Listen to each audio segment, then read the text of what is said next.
বিকাশ থেকে package recharge করার জন্য প্রথমে আপনাকে বিকাশ অ্যাপসের মধ্যে ঢোকা লাগবে। এরপরে আপনি ঢুকবেন হচ্ছে পেবিলের মধ্যে, এই যে পেবিলের মধ্যে ঢুকবেন। তারপর আপনি সিলেক্ট করে দেবেন ইন্টারনেট, এই যে ইন্টারনেট।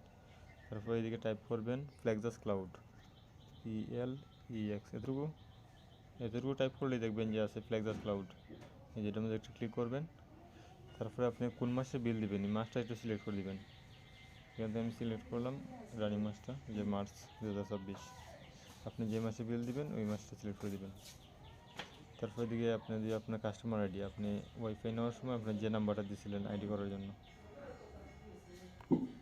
দিলাম, ঠিক আছে, আমি আমার নাম্বারটা দিলাম। তারপরে নেক্সট দেওয়ার পরে আপনার বিল যদি 625 থাকে 625 দেখাবে, 840 হলে 840 দেখাবে, যেটা আছে ওইটা শো করবে। তারপরে আপনি দিয়ে দেবেন নেক্সটের মধ্যে।